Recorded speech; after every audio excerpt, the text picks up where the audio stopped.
Senhoras e senhores, vídeo 89 do canal, quase chegando próximo dos 100 vídeos, a contagem dos últimos 10 até 100 vídeos, mas ainda não tenho 100 inscritos, então por favor, me ajudem, 100 vídeos e 100 inscritos ia ser muito bacana, então se inscrevam, deixem like, compartilhem e sem mais delongas vamos para a leitura de hoje, começando pelo livro de Números, capítulo 10.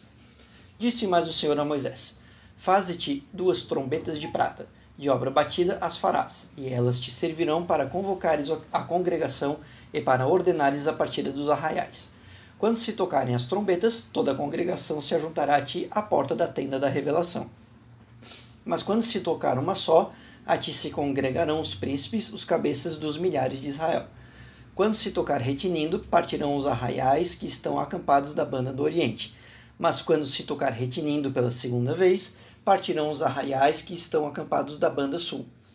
Para as partidas dos arraiais se tocará retinindo, mas quando se houver de reunir a congregação, tocar-se-á sem retinir. Os filhos de Arão, sacerdotes, tocarão as trombetas, e isto vos será por estatuto perpétuo nas vossas gerações. Ora, quando na vossa terra sairdes à guerra contra o inimigo que vos estiver oprimindo, fareis retinir as trombetas, e perante o Senhor vosso Deus sereis tidos em memória, e sereis salvos dos vossos inimigos.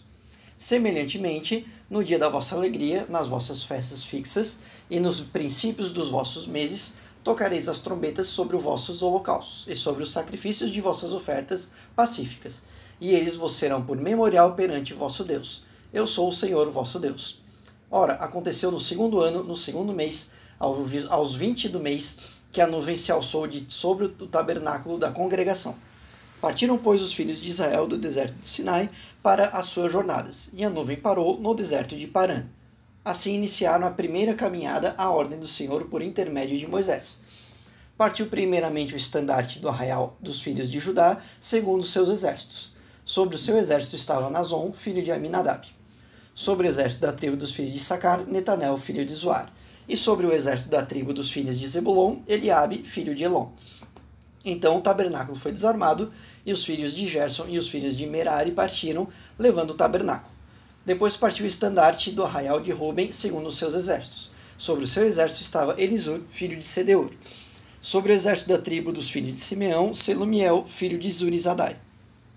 E sobre o exército da tribo dos filhos de Gade, Eliasaf, filho de Deuel.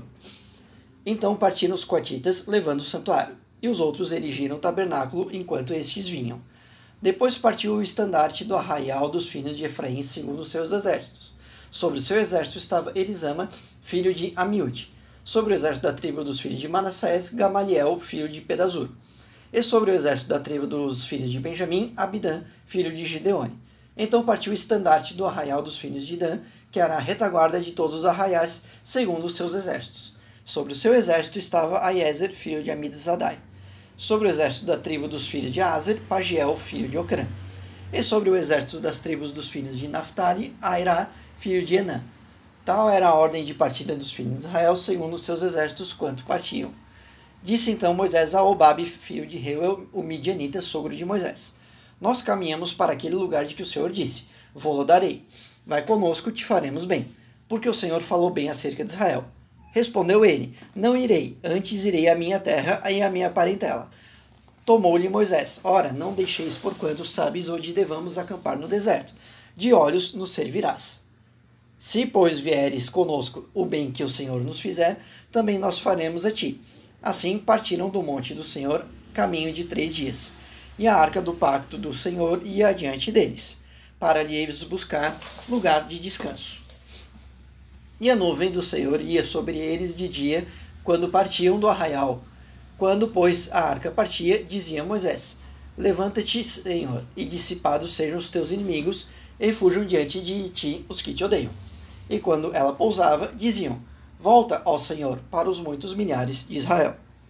Então aqui no capítulo 10 de Números, basicamente uma criação de estruturas de comando de ação para as famílias, os estandartes e suas famílias, nesse posicionamento de guerras e pensando em como agir, inclusive perante inimigos.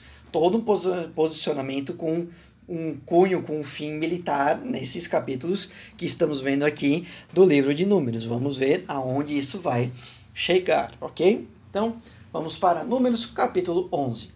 Depois o povo tornou-se queixoso, falando que era mal aos ouvidos do Senhor. E quando o Senhor o ouviu, acendeu-se a sua ira. O fogo do Senhor irrompeu entre eles e devorou as extremidades do arraial. Então o povo clamou a Moisés, e Moisés orou ao Senhor, e o fogo se apagou. Pelo que se chamou aquele lugar Tabera, porquanto o fogo do Senhor se acendera entre eles. Ora, o vulgo que estava no meio deles veio a ter grande desejo, pelo que os filhos de Israel também tornaram a chorar, e disseram: quem nos dará a carne a comer? Lembramo-nos dos peixes que no Egito comíamos de graça, e dos pepinos, dos melões, dos porros, das cebolas e dos alhos. Mas agora nossa alma se seca. Coisa nenhuma há senão este maná diante dos nossos olhos. E era o maná como a semente do coentro, e a sua aparência como a aparência de bidélio. O povo espalhava-se e o colhia, e triturando-o em moinhos e pisando-o num grau, em panelas o cozia, e dele fazia bolos, e o seu sabor era como o sabor de azeite fresco. E quando o orvalho descia da noite sobre o arraial, sobre ele descia também o maná.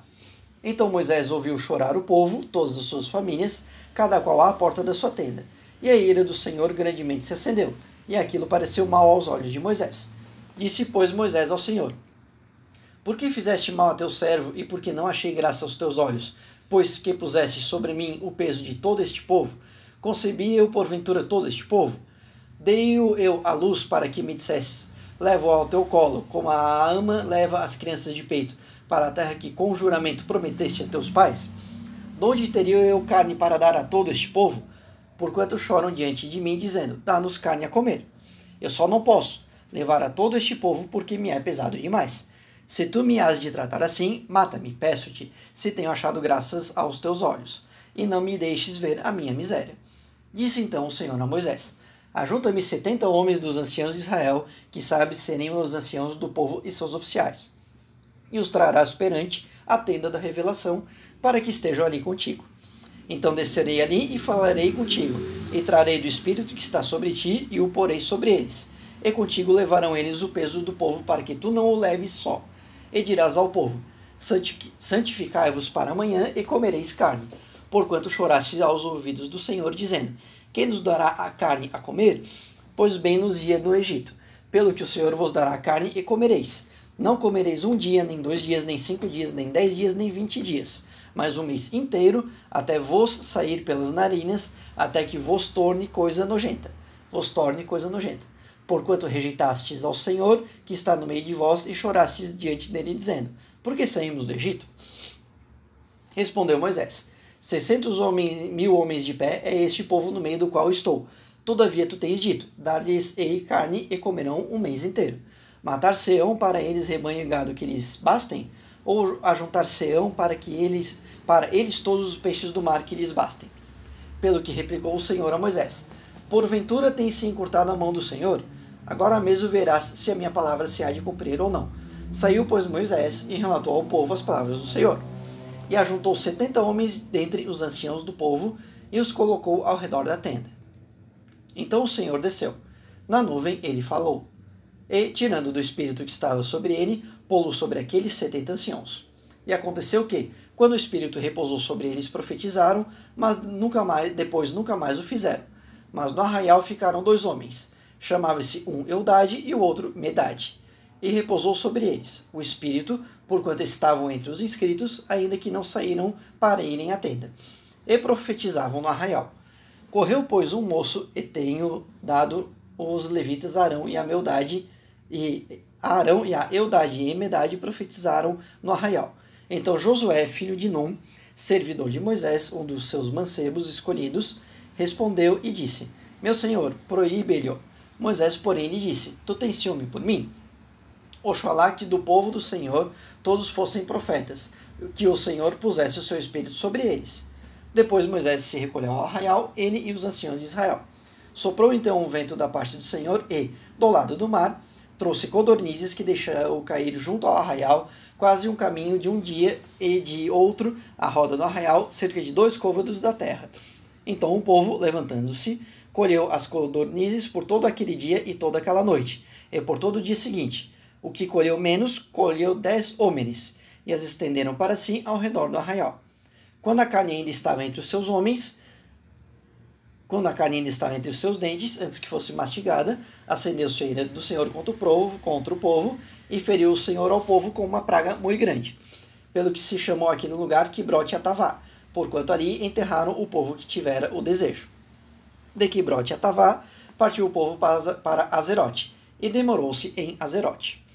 Então aqui no capítulo 11, novamente, questões importantes, as pessoas questionando sobre a alimentação, né? Medo de passar fome, Moisés também questionando, Deus mais uma vez ficando incomodado com o questionamento e querendo rogar pragas, Moisés colocando uma posição de, mas você tirou o povo do Egito, o Senhor nos prometeu a terra prometida, né, com abundância de alimentação e tudo mais. Então Deus fez a vontade das pessoas, mas no fim pagou, né, cobrou um preço, né, rogando uma praga e tirando a vida de algumas pessoas pela leitura. Espero que alguém me dê uma outra interpretação, mas ali no versículo 33 do capítulo 11, feriu o Senhor ao povo com uma praga muito grande, né? Então, não sei se ali, porquanto ali enterraram um povo que tivera o desejo. Então, provavelmente ali pessoas morreram por desejar comer carne dada por Deus, né? É o que está sendo interpretado sem entrar muito em detalhes por mim. Se alguém souber colocar de outra maneira, por favor, traga nos comentários aqui, beleza? Então, vamos para Números, capítulo 12. Ora, falaram Miriam e Arão contra Moisés por causa da mulher cuxita que este tomara, porquanto tinha tomado uma mulher cuxita. E disseram, porventura falou o Senhor somente por Moisés? Não falou também por nós? E o Senhor o ouviu. Ora, Moisés era um homem muito manso, mais do que todos os homens que havia sobre a terra. E logo o Senhor disse a Moisés, a Arão e a Miriam, saí vós três à tenda da revelação. E saíram eles três. Então o Senhor desceu em uma coluna de nuvem e se pôs à porta da tenda. Depois chamou a Arão e a Miriam, e os dois acudiram. Então disse, ouvi agora as minhas palavras. Se entre vós houver profeta, eu, o Senhor, a ele me farei conhecer em visão, em sonhos falarei com ele. Mas não é assim com o meu servo Moisés, que é fiel em toda a minha casa. Boca a boca fala com ele, claramente e não tem enigmas, pois ele contempla a forma do Senhor. Por que, pois, não temestes falar contra o meu povo, contra Moisés? Assim se acendeu a ira do Senhor contra eles, e ele se retirou. Também a nuvem se retirou da tenda de sobre a tenda, e eis que Miriam se tornara leprosa, branca como a neve. E olhou Arão para Miriam, e eis que estava leprosa. Pelo que Arão disse a Moisés, meu senhor, rogo-te não ponha sobre nós este pecado, porque procedemos loucamente e pecamos. Não seja ela como um morto, que, ao sair do ventre de sua mãe, tem a sua carne já meio consumida. Clamou, pois, Moisés ao Senhor, dizendo, Deus, rogo-te que a cures. Respondeu o Senhor a Moisés, se seu pai lhe tivesse cuspido na cara, não seria envergonhada por 7 dias? Esteja fechada por 7 dias fora do arraial, e depois se recolherá outra vez. Assim Miriam esteve fechada fora do arraial por 7 dias, e o povo não partiu, enquanto Miriam não se recolheu de novo. Mas depois o povo partiu de Azerote e acampou-se no deserto de Parã. Então aqui um pouquinho mais curto este capítulo, né, comparado com outros, fazendo uma situação de novamente pessoas irem contra, se rebelarem contra Deus, cometerem o pecado, Deus rogando praga de deixar Miriam como se ela fosse leprosa e dando a entender que era um prazo de espera da recuperação dela e o povo, enquanto isso, não sairia de Azerote até que ela se recuperasse até o fim da leitura do capítulo. Vamos ver como isso vai decorrer, né? Como isso vai continuar a partir do capítulo 13. Certo, pessoal? Então um vídeo um pouquinho mais curto, mas ok, deu conta da tarefa de hoje. Espero que vocês tenham curtido. Novamente, quero ser inscritos, então se inscrevam, deixem like, compartilhem, né, comentem tudo que for para ajudar a divulgar a nossa palavra. Eu ficaria muito grato. Nos vemos no vídeo de amanhã. Até mais.